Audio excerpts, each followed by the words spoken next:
37(1) मध्ये 37(अ) मध्ये सुधारणा केली आहे।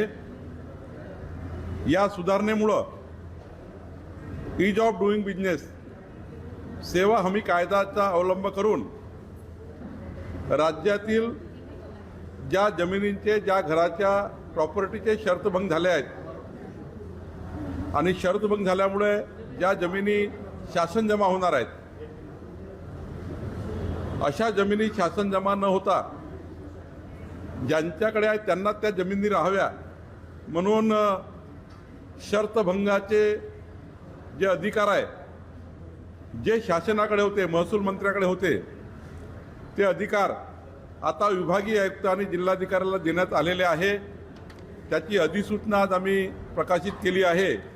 या सुधारणेमुळे प्रत्येक जिल्हाधिकारी विभागीय आयुक्त आपापल्या भागामध्ये कॅम्प लावून ज्या जागा शेतकऱ्यांच्या किंवा या ठिकाणी शहरामधल्या आहेत, ज्या नजूलच्या आहेत, ज्या महाराष्ट्र शासनाच्या मालकीच्या आहेत किंवा कुठल्याही सरकारी जागा आहेत, ज्या जागा आपण नागरिकांना दिल्या आहेत, त्या सर्व जागेचे शर्तभंग आता विभागीय आयुक्त आणि कलेक्टर करू शकतील। यानंतर मंत्रालयामध्ये कुणालाही यावं लागणार नाही। ही अत्यंत महत्त्वाची सुधारणा माननीय देवेंद्रजीच्या नेतृत्वामध्ये देवेंद्र फडणवीसच्या सरकारने, आपल्या सरकारने केली आहे, महसूल खात्याने केली आहे। या अधिसूचनेची मागणी राज्यभरापासून होत होती, मागच्या 10 वर्षापासून ही मागणी होती। ही मागणी जनतेची आता सरकारने पूर्ण केली आहे। राज्यभरामध्ये 7 ठिकाणी बिनविरोध निवडणुका झालेल्या आहेत। तुमच्यावर आरोप केला जात आहे शिवसेना गटाकडून की यासाठी 300 कोटी खर्च केले गेले आणि उमेदवारावर दबाव देखील टाकला गेला।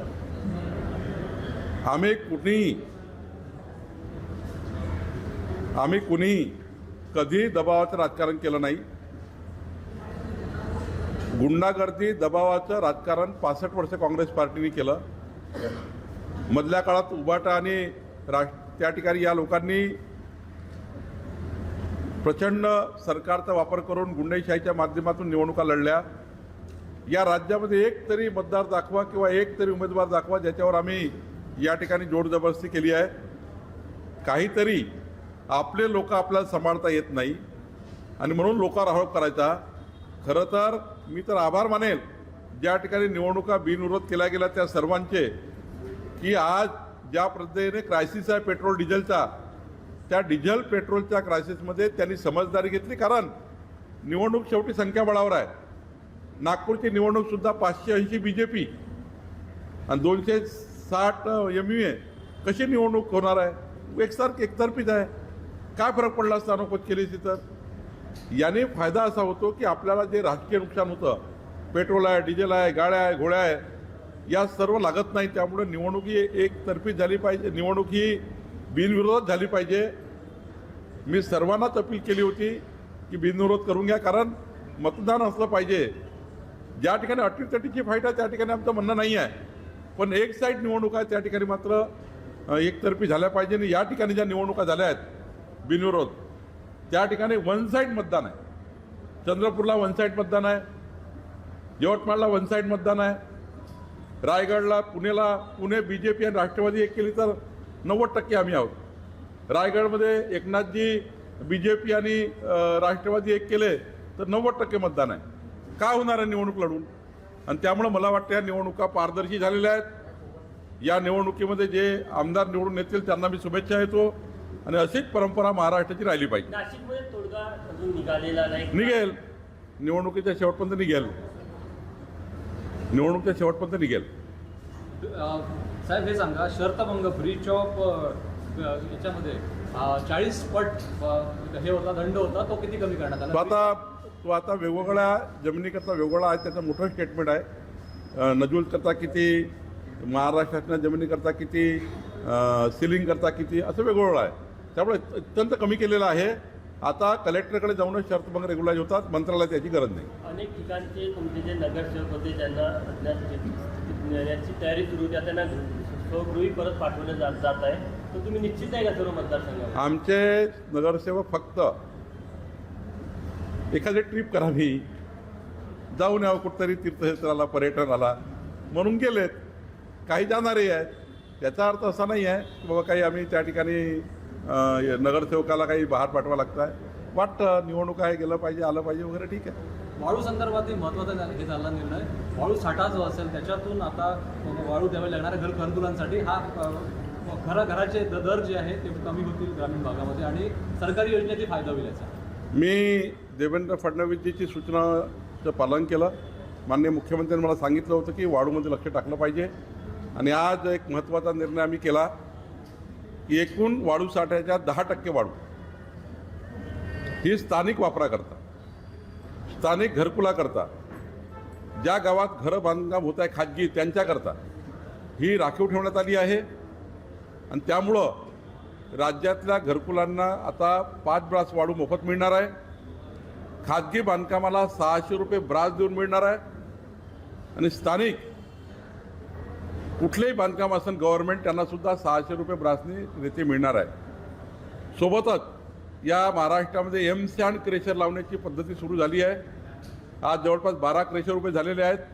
प्रत्येक जिल्ह्यात 50 क्रेशर उभे करायचे, कारण उद्याच्या 5 वर्षांनी या राज्यामधली नैसर्गिक वाळू बंद होऊन, नदीतली वाळू बंद होऊन एम-सॅन्ड, दगडावरची वाळू, गिट्टीवर तयार केलेली वाळू, त्याचा दर्जा ठरला गेला आहे. याच क्वालिटीची वाळू पाहिजे, त्याचं स्पेसिफिकेशन आहे, त्याचे क्रशर वेगळे आहेत. आणि त्यामुळे या राज्यामध्ये प्रत्येक जिल्ह्यामध्ये 50 नवीन क्रेशर लावण्याची योजना सुरू झालेली आहे. मी आपल्या माध्यमातून व्यावसायिकाला आव्हान करतो, ज्यांना ज्यांना एम-सॅन्ड क्रेशर पाहिजे आहे त्यांनी ओपन, आम्ही आता कलेक्टरला पॉवर दिलेले आहेत, जिल्हाधिकाऱ्याकडे जायचं, एम-सॅन्डचं क्रेशर घ्यायचं आणि एम-सॅन्ड क्रेशर लावायचे, ज्यातनं पुढच्या 5 वर्षांनी नैसर्गिक वाळू बंद होणार आहे. नदीची वाळू हे बंदच होणार आहे. आता एम-सॅन्डवर जावं लागणार आहे, कृत्रिम वाळू तयार करावी लागणार आहे, राखेपासून वाळू तयार होणार आहे, दगडापासून वाळू तयार होणार आहे. आणि त्यामुळे हे होणार आहे. सोबत नागपूरमध्ये आणि एक मोठा निर्णय आम्ही केला आहे, नागपूरच्या जेवढ्या दगडखानी आहेत ज्या बंद पडलेल्या आहेत त्या सर्व दगडखानीमध्ये कोराडी वीज प्रकल्पाची, खापरकडा वीज प्रकल्पाच्या तलावातली राख आम्ही आता उचलतो आहे, तलाव खाली करतो आहे. आणि ही राख आमच्या सर्व पाचगाव असेल, माहूरदरी असेल, ज्या मोठे मोठे खड्डे पडलेले आहे दगडखानीमुळं, ते खड्डे लेवल करतो आहे. आणि त्यावर ती जागा महाराष्ट्र शासनाची होऊन त्या जागेवर मोठं फॉरेस्ट आम्ही डेव्हलप करतो आहे, नर्सरी डेव्हलप करतो आहे, बांबू लागवड करतो आहे आणि ग्रीन बेल्ट तयार करतो आहे. एक मोठा निर्णय आम्ही नागपूरमध्ये घेतलेला आहे, त्याचे आदेश आम्ही आज काढलेले आहेत. अभिनंदन करत होता की ज्यांनी उमेदवारी मागितली, ज्यांनी उमेदवारी मागितली त्यांचे मी आभार मानतो, निवडून आल्याचं अभिनंदन करतो. आता त्यापासून काँग्रेसने त्या दोन्ही नेत्यांची म्हणजे उमेदवाराची हकालपट्टी केली आहे, अग्रवाल आणि दुसरे. त्यांनी काय अकालपट्टी केली मला माहिती नाही, पण मी आभार मानतो की त्यांनी चांगला निर्णय घेतला. ते काही भारतीय जनता पार्टीच्या कुठल्याच कॉन्टॅक्टमध्ये, कारण विदर्भाच्या निवडणुका माझ्याकडे आहेत, त्यामुळे त्यांनी कुणाशी अप्रोच केले नाही. उलट त्यांनी चांगली भूमिका घेतली आहे की अशी एकतर्फी निवडणूक असताना 70% मतदार एक साईड असताना 10-30% मतदान त्यांच्याकडे आहे, निवडणूक हारणारच आहे. त्यामुळे 12 दिवस 15 दिवस गाड्या गोळ्या फिरवा, याच्याकडे जा त्याच्याकडे जा, आणि यापेक्षा अनोपत केली बरी. ज्यांची पक्षातून अकालपट्टी होईल ज्या उमेदवारांची, त्यांना तुम्ही जागा द्याल का तुमच्या पक्षात? त्यांना जर आमचे विचार पडले तर त्यांना नक्की यावं, आम्ही त्यांना सोबत घेऊ विचार, आणि यापेक्षा अनोपत केली बरी. ज्यांची पक्षातून अकालपट्टी होईल ज्या उमेदवारांची, त्यांना तुम्ही जागा द्याल का तुमच्या पक्षात? त्यांना आमचे विचार पडले तर त्यांना नक्की यावं, आम्ही त्यांना सोबत घेऊ, विचार पटले पाहिजे एवढंच. मी माननीय काँग्रेसचे नेते नानाभाऊ पटोलेजींना वाढदिवसाच्या शुभेच्छा देतो. माननीय नानाभाऊ पटोले यांची कुलदैवता आई महालक्ष्मी कोराडी आहे, माझी कुलदैवत आहे. त्यांना आई महालक्ष्मी उदंड आयुष्य देवो, त्यांचं जीवन मंगलमय राहो, अशी शुभेच्छा मी नाना पटोलेंना देतो आहे. काटोल विधानसभा मतदारसंघामध्ये लोहारी चांगला एक गाव आहे, जिथे 40 वर्षाआधी सागर तलावासाठी जमीन अधिग्रहित करण्यात आली होती. मात्र आता तिथे काम होत नव्हतं, त्यामुळे कुठेतरी स्वतः नागरिकांनी तिथे काम हाती घेतलं. लोहारी सांगवाला मी त्याच्यात पाझर तलावाकरता मी DPCतनं मायनिंगमधनं पैसा देऊन तो पाझर तलाव बांधून देईल. हिंदी में बताइए सर, एक जानकारी सामने आई, गुना दाखिल हुआ है, उन्होंने इस पूरे मामले में 3 लोगों को अरेस्ट की जानकारी दी है. ये पूरा मामला क्या आपके मतदारसंघ का है? मैं डॉक्टर हर्ष पोद्दार जी जो SP उनका अभिनंदन व्यक्त करता हूँ. उन्होंने बहुत जटिल एक गंभीर गुना सुलझाया है। जो महिला अम्मा दरगाह में आई थी दर्शन करने के लिए, उनके साथ एक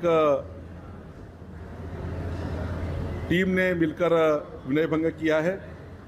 आगे जानकारी और निकलेंगी, लेकिन बहुत जटिल गुना था और वो वहाँ बाहर की महिला थी, बाहर राज्य की।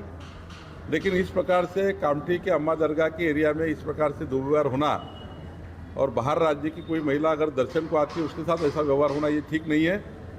पुलिस ने बहुत अच्छा काम किया है, ये बड़ी चौकसी उन्होंने की है।